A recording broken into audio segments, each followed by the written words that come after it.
I will protect you for the rest of my life. Let's be happy together. I'm so happy, John. I can't think of anyone but you. Always stay by my side. I was at a fancy restaurant with my in-laws when I witnessed a man proposing to a woman. He was kneeling down, opening a ring case, and looking straight at her. In response, she looked back at him, her cheeks blushing with happiness. Even the staff passing by smiled warmly at the scene, which was filled with joy, but it was different for me and my in-laws. That's because the man called John was my husband. Just as Lynn said. I can't believe this is happening. I didn't want to believe it, but seeing it with my own eyes, there's no denying it. Lynn, we are with you till the end. Gently, my in-laws put their hands on my shoulders. Their warmth felt like it was enveloping my heart. I took deep breaths to calm the storm of emotions inside me. I had been prepared, knowing everything, but seeing my husband propose to another woman left me speechless with shock. However, a deep, burning desire for revenge drove me more than the shock. Just you wait, John. I whispered to myself, glaring at his back. I'll make sure you regret this. Before you protect her, you'd better protect yourself. While holding back my rising anger, I told my in-laws, please go along with me. After seeing them nod slowly, I walked up behind my husband, tapped him on the shoulder, and said, Congratulations! What a wonderful proposal! You two look great together. Wow! You scared me! Oh, thank you! The moment my voice echoed, the woman looked as surprised as if a little bird had suddenly taken flight. She slightly trembled her lips and gently placed her hand on her chest. The surroundings went silent in an instant, and a tense atmosphere spread through the air. My husband stood by, frozen as if time had stopped, his expression turning to ice. He stiffened but moved only his eyes to check on me and my in-laws. Then he began to sweat profusely. Noticing my husband's obvious distress, the woman tentatively spoke to him. John, what's wrong? You looked so happy just a moment ago, and now you look like it's the end of the world. I almost laughed at her apt description, but I kept up the act of a stranger and watched my husband's reaction. Her voice clearly reached my husband, but he fell silent as if deep in thought. After about 10 seconds of silence, he finally spoke to the woman. Mia, these people are from the company. I'll just talk to them for a bit, so please wait here for me. After telling his affair partner, Mia, he urged me and my in-laws to go to another floor. His actions showed he could no longer bear the current situation. My in-laws and I followed my husband's instructions to another floor.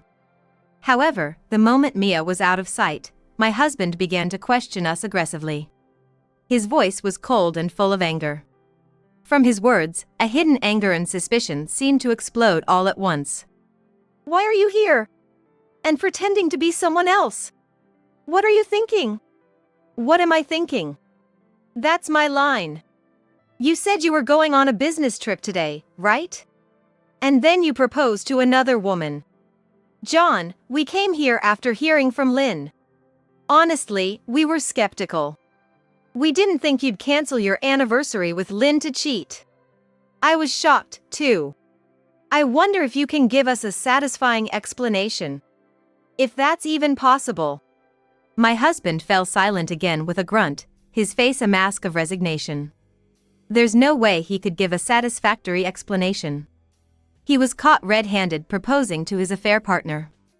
Lies and excuses won't work now. All he could do now is apologize.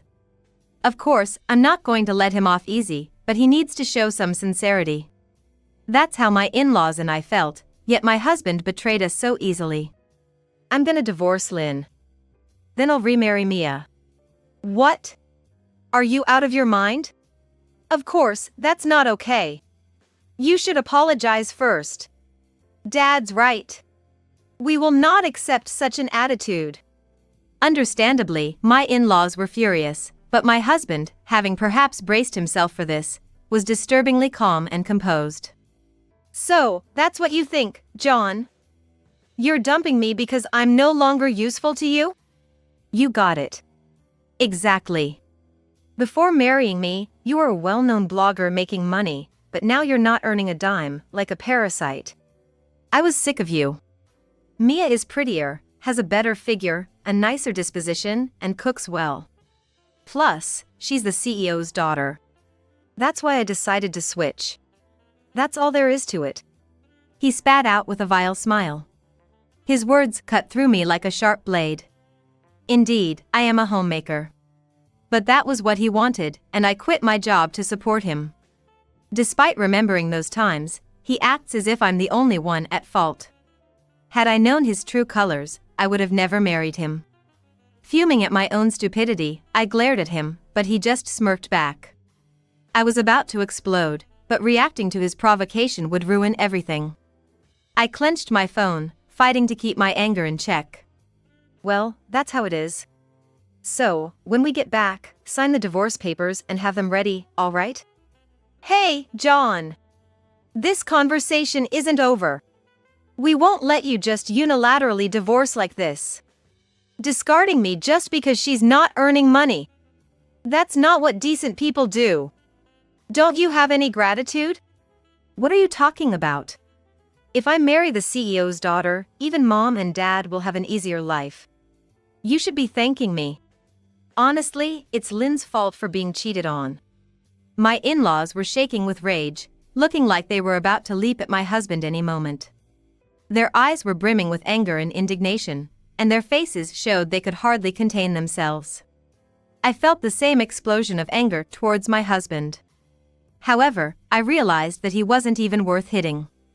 A sense of despair hit me, understanding that I couldn't change what my husband said or did. Realizing that anything I said would be in vain, I let out a deep sigh before speaking to my husband. All right, John. I have nothing more to say. But, could you let me say goodbye to Mia, as a final request? Well, I guess I can allow that.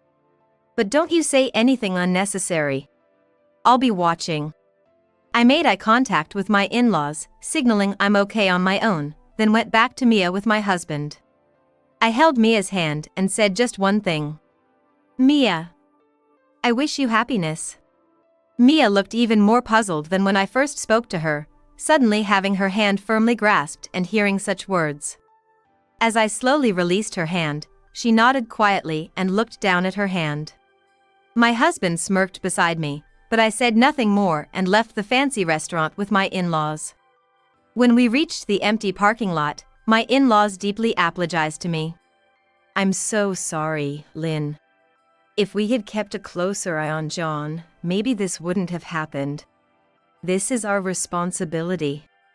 I know it's unforgivable, but please let us apologize. We're truly sorry. It's not your fault at all. The blame lies with John and me. As his wife, I should have faced him more. I'm really sorry. I reflected on everything that had happened. My husband may have changed, but my in-laws remained by my side. They even accompanied me to the fancy restaurant today, despite my unreasonable request. I couldn't blame them at all. But I wasn't planning to let things end here without fighting back. I had already set my plans in motion, the perfect move to bring my husband down. I intend to make John face the consequences of his actions. Not just for me, but for deceiving you. I will never forgive him. After smiling at them, I shared my plan with my in-laws. This plan might not exactly be the right thing to do. But, I was sure it was enough to make my husband regret it for the rest of his life. Months later, I found myself in front of a wedding venue. This was where my ex-husband, John, and Mia were going to have their ceremony. Having obtained this information, I entered the venue with determination. I wasn't invited, but I had my ways of getting in, so I proceeded with my preparations without letting John notice. In a few hours, this place would turn into a complete chaos, and my hands trembled with nervous anticipation. The ceremony went smoothly until it was time for the entertainment, when the staff announced it to the guests. We have a surprise message from the groom's parents to celebrate the occasion. The mention of a surprise enveloped the venue in a warm atmosphere. However, John alone looked utterly shocked, his eyes wide. That's because he had been cut ties by his parents. after the incident at the fancy restaurant. Hearing there was a celebratory message from such parents, it was no wonder he was on guard. John's expression went from shock to confusion, looking around restlessly. Ignoring such a husband, the play button was pressed to air the message. And seconds later, John was speechless. His face was the same end-of-the-world expression he had shown at the fancy restaurant. Am I being discarded now that I'm no longer of use? You got it. Exactly. Before marrying me, you were making money as a famous blogger, but now you're not earning a penny, like a parasite.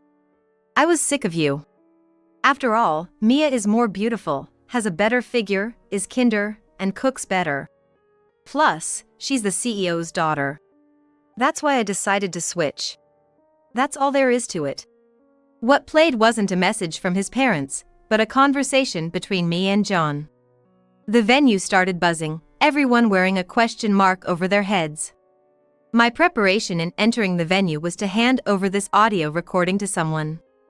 The reason I had such a recording was because I had recorded our conversation at the fancy restaurant.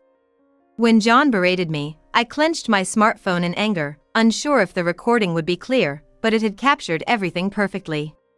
John, who had revealed his true colors in front of me and my in-laws, never imagined he would be exposed at his own wedding ceremony. What the heck is this? What's happening? Stop the audio now! John yelled, not caring who saw him as he started to sweat profusely. His behavior was clearly abnormal, sending a wave of tension through the guests. When the audio was stopped, silence enveloped the area. All eyes in the venue turned to John, who was flustered and unable to say anything. It was Mia who spoke up in the midst of this. I already knew. I knew you approached me for my money. That you lied about being single to deceive me. Mia, there's no way I would deceive you, right? That must have been some kind of prank. You believe me, don't you? John was desperate to defuse the situation, not wanting to make things worse. Trying to convince Mia with a forced smile. But what John didn't know was that it was futile. Mia had other reasons to believe she had been deceived by John, not just the data. No matter how much John pleaded, Mia remained silent. Sensing the strange atmosphere, the staff took the bride and groom outside for a supposed outfit change. Then Mia's father followed them out, and I followed too. I don't know anything. It must have been someone's scheme to disgrace us. I truly love Mia, that's why I'm marrying her. Yes, I thought it was just a prank too. So, calm down, John. I was planning on having you take over the company eventually. It's times like these you need to stay calm and collected. Let's go back to the venue when Mia has calmed down. Everyone's waiting. Mia's father was trying to calm things down gently and rationally, but Mia was still silent. Seeing this, I approached Mia. Mia's father looked surprised to see me suddenly appear. John looked as if he had seen a ghost. Are you Mia's friend? No, I'm his ex-wife. John and I divorced just a few months ago. Ex-wife? John, what's the meaning of this? And her voice, could it be that the audio was? It's a misunderstanding. A misunderstanding. I don't know this woman. How did she sneak in here? You intruder. I'll have you arrested for this. John blustered, obviously wanting to get rid of me. But he was too blind to see the situation clearly. Unaware that his true nature was showing, he resorted to yelling when things went south. This only made Mia's father more suspicious. Seeing him furrowed his brow, John quieted down, perhaps realizing he had made a mistake. Then, finally, Mia, who had been silent until now, spoke up. Dad, what she's saying is true. Her name is Lynn, and she was John's wife until a few months ago. I had no idea John was already married. And he even tried to ditch Lynn after mistreating her. You'll understand if you see the evidence. Mia glanced at me for confirmation, then stepped away to fetch the evidence. It was a video showing John routinely mistreating me. Is this really John? I can't believe it. How could he? The video clearly showed John verbally abusing me. Mia's father was stunned, staring at the screen motionless. John had changed abruptly about 3 years into our marriage, starting to treat me like a housekeeper. I wondered if there was something wrong with me and tried to talk to John, but around that time, he started claiming he was too busy with work and hardly ever came home. That's when I suspected an affair. I investigated receipts in John's car, navigation history, emails on his phone and computer, and that's how I discovered Mia. Lynn, when did you prepare this video? And why does Mia have it? When I said my final goodbye to Mia at the fancy restaurant, I handed her a flash drive with the video data and a note, making sure John couldn't see. I squeezed her hand tightly as I did. The note had my contact information and a message saying, "I am John's wife and you are being deceived." That time. Sneaking around with dirty tricks. And Mia, why would you just contact Lynn like that? You should have ignored her. I didn't understand it at first and thought about ignoring it. But something was off about John that day, and I got curious. Plus, I believed in John, so being told I was being deceived made me angry. I ended up contacting her. After receiving a call from Mia, I told her I wanted to meet again to prove that John and I were married, and I told her everything about him. John had discarded me to deceive Mia and marry her. It was unforgivable, but there was another hidden truth about him. John, you're truly despicable. Not only did you deceive Mia, but you were also involved with several other women. And you continued those relationships even after your engagement to Mia, right? What are you talking about, Lynn? That's not true. Just as John started to make excuses, I pulled out a thick envelope and threw it in front of him. As he picked it up and slowly opened it, his face turned as pale as a sick person. It's useless to make excuses.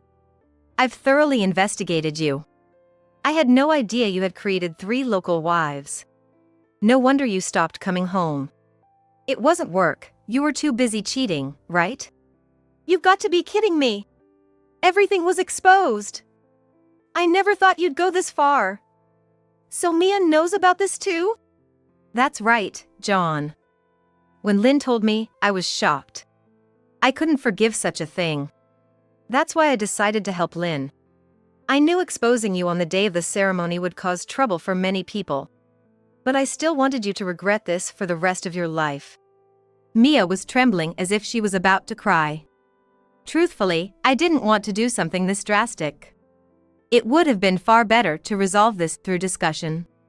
But after seeing John's attitude at the fancy restaurant, I realized talking to him was futile.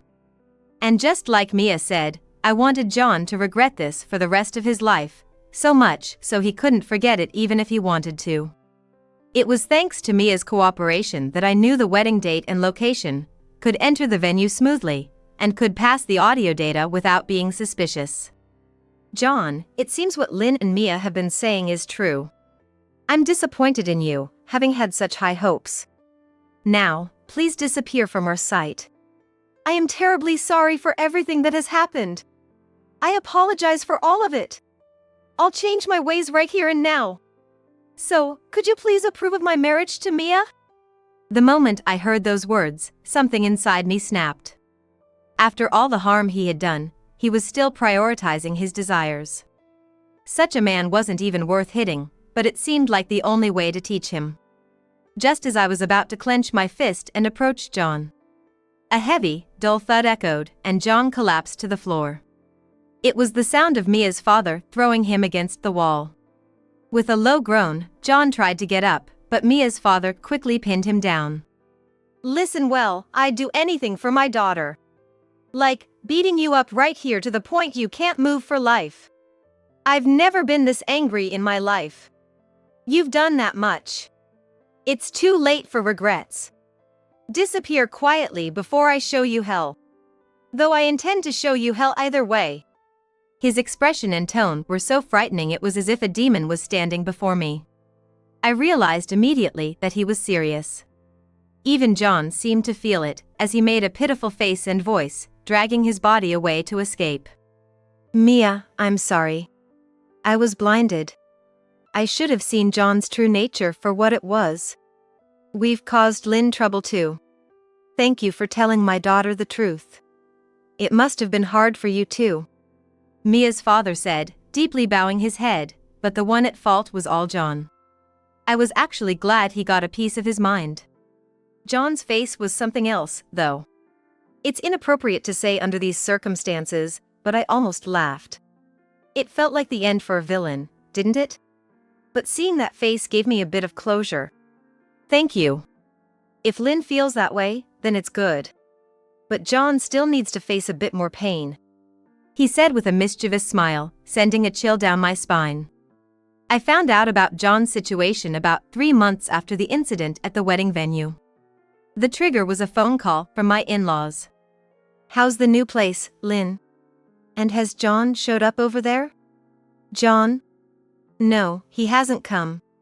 Of course, I haven't given him the address. Actually, we've been getting emails from John quite frequently lately.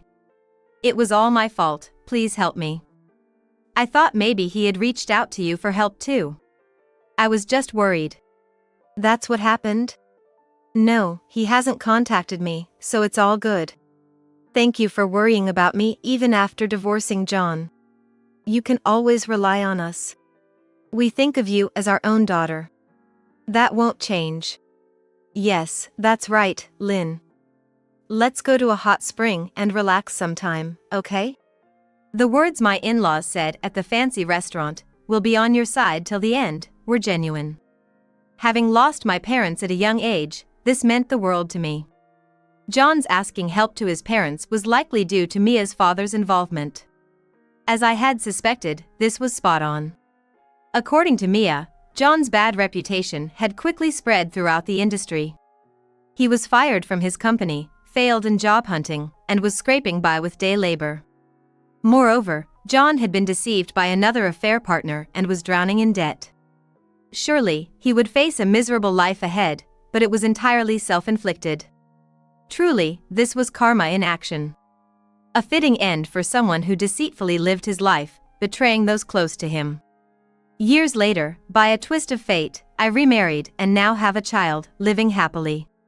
When my current husband proposed, he said, "I want to be with you." True to his word, he has been supportive of both me and our child. I want to live supporting each other with my family forever. I strongly feel so.